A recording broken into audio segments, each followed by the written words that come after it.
जय सिया राम। सब सुखला है तुम्हारी सरना, तुम रक्षक काहू को डरना। श्रद्धा में बहुत ताकत होती है। भक्ति भाव के साथ श्रद्धापूर्वक हम कोई भी पाठ करते हैं, पूजा करते हैं, ईश्वर को अर्पित करते हैं, उसका फलाफल हमें प्राप्त हो जाता है।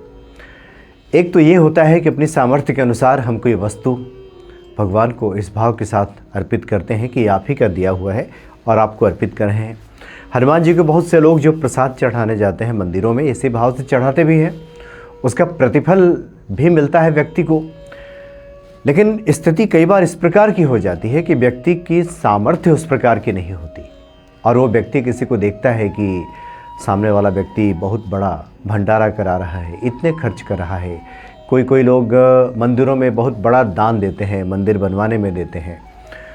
लेकिन कोई सामान्य सा भक्त मंदिर पहुंचता है तो उसकी उतनी सामर्थ्य नहीं होती, लेकिन इच्छा होती है उसकी। भाव इस प्रकार के उसके मन में आते हैं कि हम भी ऐसा करते।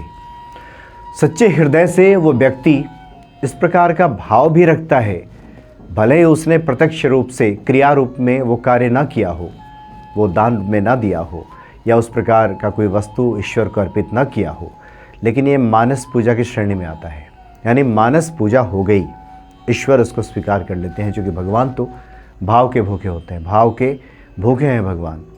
व्यक्ति के मन में इस तरह की चाह उठी कि काश वो भी ऐसा करता कि ईश्वर उसको स्वीकार कर लेते हैं।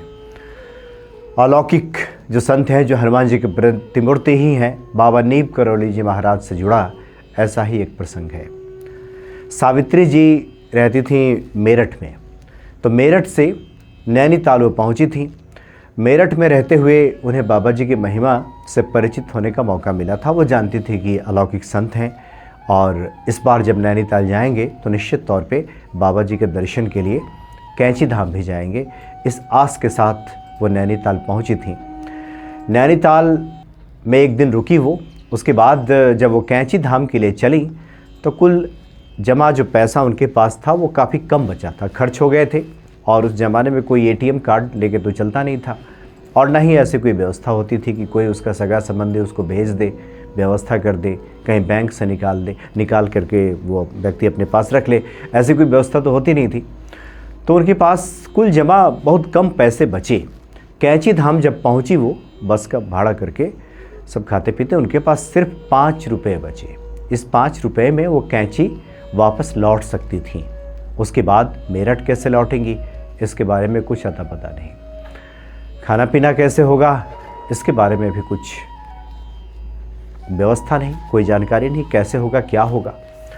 कैंची धाम पहुंच गई तो उन्होंने अपने पर्स में देखा तो सिर्फ 5 रुपये बचे थे। मन में एक भय सताया कि अब कैसे लौटेंगे घर हम, कैसे काम चलेगा। और इसी भयग्रस्त अवस्था में, भय और भक्ति से भरे हुए अवस्था में वो बाबा नीम करौली जी महाराज से मिलने पहुंची। उनको दंडवत किया, उनको प्रणाम किया। जैसे ही वो बैठी तो बाबा ने छूटते ही कहा कि तुम्हारे पर्स में पैसे नहीं है क्या, तेरे पर्स में पैसे नहीं है क्या। ये शब्द थे बाबा के। तो इन्हें लगा कि बाबा ऐसा क्यों पूछ रहे हैं।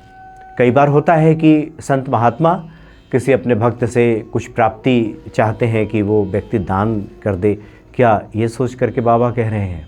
लेकिन बाबा तो अलौकिक संत हैं, बाबा कृपा से तो सब संभव हो जाता है। इस बात से वो परिचित थी। लेकिन उन्होंने सकुचाते हुए कहा कि नहीं बाबा, पैसे हैं मेरे पास। फिर बाबा ने कहा कि तुम्हारे पास पैसे नहीं है तो मुझसे ले लो। तो सावित्री जी को लगा कि बाबा तो बिल्कुल उल्टी बात कह रहे हैं।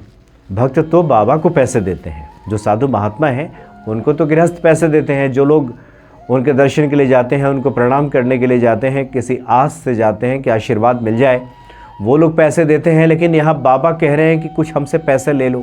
पुनः संकोच बढ़ा। लेकिन मन में ये भाव उत्पन्न हुआ कि कितने सरल संत हैं और कितना ध्यान रखते हैं। आज मेरे पास पर्स में अगर पैसे होते तो मैं इन्हें दे कर जाती। भले ही यहाँ अलौकिक संत हैं, लेकिन एक कंबल लपेटे हैं, कैंची के इस बीहड़ पहाड़ों के बीच में जंगल में रहते हैं। उस वक्त ऐसी कोई व्यवस्था भी नहीं थी, 1971 के पहले की बात है। तो सावित्री जी का जो मन है वो भक्ति से भर गया और संत के लिए कुछ करने के लिए मचल उठा। लेकिन हैसियत तो थी नहीं, पर्स में तो पैसे थे नहीं, फिर क्या करती। लेकिन भीतर से भरी हुई थी और यही जो भाव है बाबा को छू गई। बाबा भीतर भीतर प्रसन्न हो गए, मुस्कुरा उठे। उस 5 रुपये को लेकर के वो पुनः नैनीताल लौटी, बस का किराया चुकाया और पुनः जैसे व्यक्ति अपने खाली जेब को टटोलता है, खाली पर्स को टटोलता है कि शायद कहीं से कुछ 1-2 रुपये मिल जाए, कुछ पैसे मिल जाएं, शायद कहीं छुपे हुए हों जिससे कि काम चल जाए, इसी भाव से, इसी आस में उन्होंने पुनः अपने पर्स को खोला तो बात आती है कि 100-100 के पूरे 10 नोट पड़े हुए थे, यानी 1000 रुपया उनके पर्स में न जाने कहाँ से आ गया थे। 1971 के पहले 1000 रुपये की वैल्यू हुआ करती थी। जिसके पर्स में 5 रुपये ना हो, वो भी किराए में खर्च हो गए हों, पर्स बिल्कुल खाली हो, बैंक बैलेंस ज़ीरो, कुछ हो ही नहीं। घर कैसे लौटे, कोई व्यवस्था नहीं। बाबा जी की ऐसी कृपा हुई कि जब उन्होंने पर्स खोल करके देखा तो 100 रुपये के 10 नोट थे, 1000 पूरे रुपए। उनकी आंखों से अश्रु निकल पड़ा, रो पड़ी बाबा जी के इस अलौकिक लीला को देख करके, और उनकी भक्ति और भी ज़्यादा बाबा के प्रति बढ़ गई। अपने घर पहुंची, वहाँ पहुंच करके जो बाबा की तस्वीर है, वहाँ जो उन्होंने अपने घर में रखा था, वहाँ बैठकर फूट फूट कर रोई और प्रण किया कि जब भी इस बार बाबा से मिलने जाऊंगी तो बाबा के लिए जितना संभव हो सकेगा वो करेंगे। और ऐसा उन्होंने किया भी।